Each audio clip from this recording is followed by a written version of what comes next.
All right, guys, let's talk about some natural, cheap ways that you can decrease your risk of developing adrenal fatigue. Now, first of all, what the heck is adrenal fatigue? If you find yourself, you have a lot of salt and sugar cravings, you're tired a lot, you're experiencing weight gain, those sorts of things, you may be experiencing adrenal fatigue. It's not technically a real diagnosis in the medical world, but a lot of people experience it. Now, before we get into the practical things you can do, you need to understand, think of your adrenal glands like a generator for your body. Okay. It's a backup system that will kick in when your energy needs aren't being met.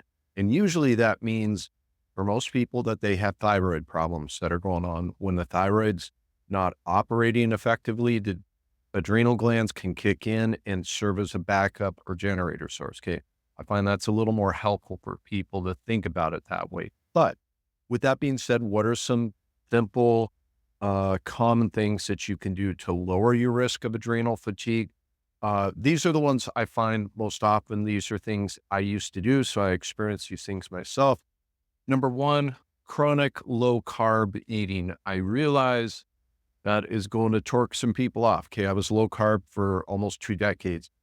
It eventually caused me a lot of issues. The reason being, your body does need glucose. Okay. It will either get it from food or it will find backup stress based mechanisms to make glucose in your body. So the saying that, hey, you don't need carbs to live is technically true. You don't, but you will kick in stress based mechanisms to make that glucose. And that's, if you do that chronically, you can experience problems like many people that I talk to and work with have. Okay. So chronic low carb, you're experiencing those symptoms, I would try to move away from that. The second one would be fasting. Again, the mechanism is the same as chronic low carb. Again, fasting can be therapeutic. It can be very helpful when it's done intermittently. But when you do it every day and you go to extreme measures, again, you're kicking in stress based mechanisms that are going to cause problems, one of which is potentially adrenal fatigue. Okay. Next one, let's talk about not getting enough natural light.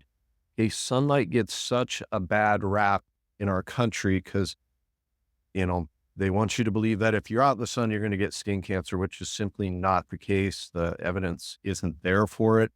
The sunlight is very beneficial. Now, what you don't want to have happen is you don't want to get sunburned. That is something you do want to avoid. But sensible sun exposure has so many benefits, one of which is metabolism, hormone production. We can go on, but it's very important. So make sure you're getting some sun. If you're in a northern climate like me where it's hard, you can still go outside, but if it's brutal cold, you can do red light, vitamin D light, and I have links to those things in the description if you want to check out what I use. Okay, next one would be excess alcohol. Okay. Again, a lot of these things you're going to find in moderation are fine. But if you're drinking a lot, you're only going to contribute to downgrading your gut health, brain health, liver health. Drinking once in a while, if you're in good shape, so on and so forth, not a big deal usually, but you have to be intelligent about it. My advice would be if you're experiencing these symptoms, just cut out the alcohol for a while until you get things kind of straightened out then. So the next thing would be nutrient deficiencies. Some of the big ones I see that lead to problems is lack of the B vitamins. That includes all of them. B vitamins are critical for energy production. Adrenal fatigue is definitely something where people feel tired a lot. Vitamin C is another one. And a big one is magnesium, not getting enough magnesium. It's a cofactor in so many areas in your body that help you produce energy. So while I'm not a big fan of supplementing, if you're in a situation where you might be experiencing adrenal fatigue, it would be a good idea to consider supplementing at that point. Okay. Now, one of the things when you begin to experience these symptoms, many people turn to stimulants. So excess stimulant use. The problem being something like coffee or energy drinks are going to increase your stress hormone. Okay. That is not what we want. Adrenal fatigue, if you look at it as a whole, all these things are causing stress in one way, shape, or form in your body. We want to minimize stress, not add more stress. So stimulant use is something that can do that. Now, obviously, I just mentioned stress.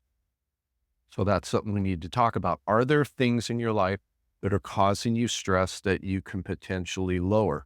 That could be, is there a bad relationship that you're in? Are you trying to get up too early? Are you not getting enough sleep? We'll talk about that. But stress can be really any type of stress. Okay. It doesn't have to be one particular type of stress. So again, stress is really the biggest thing that we're trying to address here. The next one, I kind of touched on it just a second ago, is going to be poor sleep. Now, I will make videos in the future about how to improve your sleep, but I talk about some of the things I personally use. I have a free checklist. You can go ahead and grab that link in the description, or just put list in the comment section. I'll send you a link to go grab that. But those are things in that checklist that have helped a number of people. So make sure to check that out. But sleep, obviously, huge deal there. So another one I see people doing, all right, excessive exercise or very stressful exercise. Again, doesn't make exercise bad, but if you're experiencing adrenal fatigue-like symptoms, the last thing you want to do, and I'm not picking on CrossFit, it's just a good example. Something like CrossFit that's very intense is not what you want to be doing. Move to other forms for a while, maybe go back and revisit it when you're in a better spot. But anything that's excessive, you're training for a marathon, very stressful. We want to avoid those types of things. A lot of people view them as healthy, and they can be very harmful, particularly if you're already struggling with some of these issues. Okay, high or increased prolactin. Okay. Increased prolactin is something we see. It's almost a hallmark of people who are under a great deal of stress. I don't want to go too deep into the weeds about what causes the increased prolactin, but just understand that it's one of those things. When it's high, you're going to begin to experience these things. The biggest takeaway, again, there's a huge connection between prolactin and stress. As we cut out some of these stressors, the prolactin will eventually begin to come down. Okay. And the last one I really want to touch on, it kind of goes back to the light thing, a lot of artificial light. Okay. We want to try to avoid that as much as possible, particularly in the morning and the evening. Okay. Because it's going to screw up your circadian rhythm.